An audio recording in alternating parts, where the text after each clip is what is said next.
আচ্ছা আপনি মানুষটা এমন কেন? কেমন? পুরাই উল্টা। কি? আমি যদি ডাইনাট হই আপনি বাদ, আর আমি যদি বাদ হই আপনি ডাইনাট। বিকজ এটা বিউটি, তাই না? মানে তুমি আর আমি দুজনেই যদি ডান হাত হতাম তো আমরা ভাই বোন হয়ে যেতাম না? শোনো, দুইটা একই রকম মানুষ একসাথে থাকা মানে কি জানো? মিরর।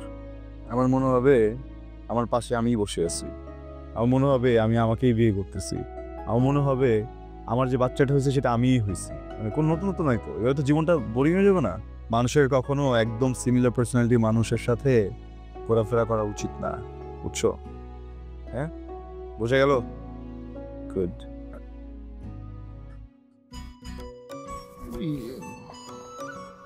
আচ্ছা আপনার গলার ওই মালাটা মাইয়াগো মতো সারাদিন পরে থাকেন কেন? কেমন চিনায়? দাদা, তোমার জন্য ফার্স্ট অ্যান্ড লাস্ট ওয়ার্নিং। আজকে এই কথাটা বলছি, কথাটা কোনদিন বলবা না।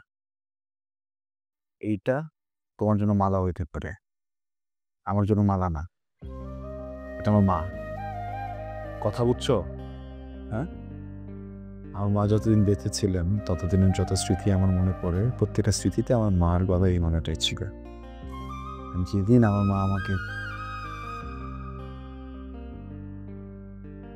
আমার মা চলে গেছেন, এরপর থেকে এটা আমার গলায়। কখন এটা কথা বলবো না, হ্যাঁ? বুঝছো? Sorry.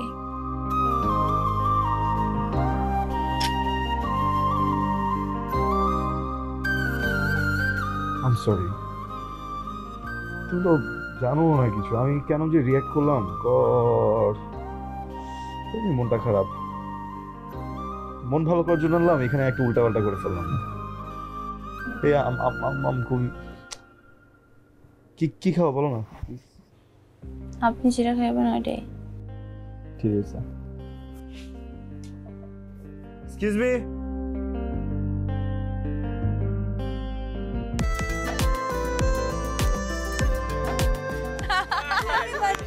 Thank you, I am so happy guys, তোমরা আজকে আসছো।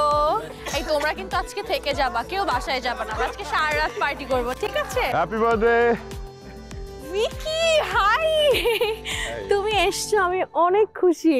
দেখো Thank কাকে নিয়ে you. এসেছি। ও হাই সাউদা, কেমন আছো? Hi, happy birthday. Thank you. চলো চলো আসো, ভিতরে আসো। দেখছিস ভিকি কি ক্যারেক্টারে নিয়ে আসছে? হ্যাঁ দেখলাম তো, একটু ওয়েট কর, 12টা বাজাচ্ছি। ওর আসো, চলো আমরা কেকটা কেটে ফেলি। আসো আসো আসো আসো।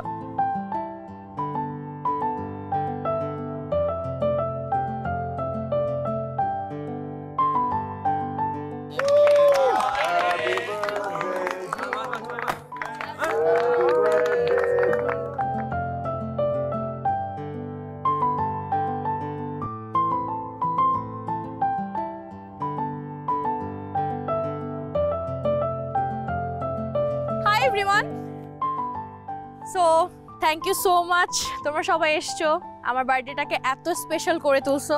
প্রতিবারই তোমরা আসো, কিন্তু আমাদের সাথে আজকে একজন স্পেশাল গেস্ট আছে, যে হচ্ছে সাউদা। তো চলো আমরা আজকে সাউদার মুখ থেকে কিছু শুনি। তোমরা সবাই তো এমনিতেই আমার সম্পর্কে জানো, বা সবাই আমরা সবার সম্পর্কে জানি। চলো আজকে আমরা সাউদার ব্যাপারে একটু জানি। সাউদা, ফ্লোরে চলে আসো।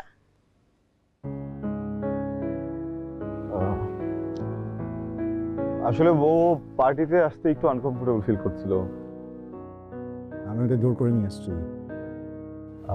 ওকে আমি অন্য কাউকে দিয়ে বলানো যায় না প্লিজ? আরে অন্য কেউ তো সব সময় বলে, আর তুমি কথা বলছো কেন? ওর কি মুখ নেই? ও কথা বলতে পারে না? আসো, come come come, floor is yours. Please guys, আমরা একটা হাততালি দেই।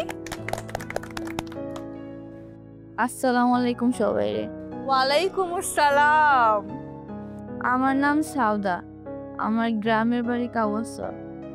আমি আসলে এই জায়গায় পড়াশোনা করতে আইছি, শহরে থাকার অভ্যাস নাই। এই ইউনিভার্সিটিতে ভর্তি হইছি কারণ গ্রাজুয়েশন কমপ্লিট কইরা আমি গ্রামে ভালো কিছু করতে চাই। আপনারা সবাই অনেক ভালো মানুষ, আপনাদের সম্পর্কে আর কি বলবো। আর আপনি তো অনেক ভালো। Thank you. আমার নুডালে লবণ দিয়েছো। Shut up guys, shut up. আচ্ছা এই সবাইকে এক নাকি? একটা সময় ছিল যখন আমরা শুধুমাত্র এলিট ক্লাসের মানুষরাই পড়াশোনা করতাম, কিন্তু এখন দেখো অনেক আপডেট হয়েছে। অনেক জায়গা থেকে মানুষরা এসে পড়াশোনা করছে, আর পারিবারিক শিক্ষা বলতে একটা জিনিস আছে। It's okay Sauda, thank you. Hello everyone. Hi. আমি পার্টিতে ইনভাইটেড, কিন্তু এই ফ্লোরে কথা বলার জন্য ইনভাইটেড না। নিজেকে নিজে ইনভাইটেশন দিয়ে চলে আসলাম বিকজ চমৎকার একটা টপিকের কথা হচ্ছিল। Very nice. লিজা একদম বাস্তব একটা কথা বলেছে। একটা সময় ছিল যখন শুধুমাত্র এলিট ক্লাসের মানুষজনই লেখাপড়া করতো, এলিট ক্লাসের মানুষেরাই পার্টি করতো। অ্যান্ড এখন আসলে একটা রেভলিউশন হয়ে গেছে ওয়ার্ল্ড ওয়াইড। এখন এলিট ক্লাস বলে কিছু নেই, তাই না?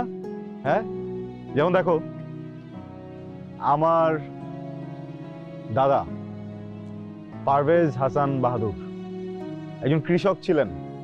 3 বেলা খাওয়ার মতো খাবার ছিল না বাসায়, খালি পেট থাকতেন।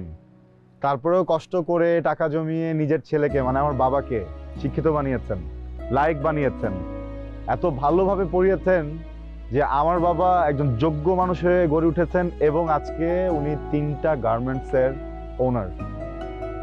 সি, কিছু ছিল না কিন্তু হাতে, জিরো মানি। এলিট ক্লাসও ছিল না তখন সাথে, বাট আজকে সেই ফ্যাক্টরিতে যেরকম এই সাধারণ মানুষগুলো জব করে, তেমন কিছু সো কল্ড এলিট মানুষেরাও আছে যারা আমার বাবার আন্ডারে কাজ করে। যেমন লিজার বাবা, হ্যাঁ, আমাদের একটা গার্মেন্টস ম্যানেজার হিসেবে আছেন। এন্ড সি, সেই বাবার বড়াই আজকে ও এলিট ক্লাসে বিলং করছে, রাইট? সো আমার দাদা আমার বাবার জন্য এটা করতে পেরেছে বা আমার বাবা এত বড় হয়েছে, এর পিছনে কারণ কি জানো? তারা অধ্যাবসায়ী, তারা কর্মঠ, এবং সব থেকে বড় কথা, আমার দাদা বা আমার বাবা কখনো কোনো মানুষকে ছোট করে কথা বলেনি। যেহেতু তারা কখনো কাউকে ছোট করেনি, সৃষ্টিকর্তাও তাদেরকে ছোট হতে দেননি। কিন্তু অনেকেই তো আছে এলিট ক্লাসের বড়াই দেখায়, কিন্তু পারিবারিক শিক্ষা বলে আসলে কিছুই নেই। Anyway guys, enjoy your party. Thanks for inviting Liza. চলো সাদা।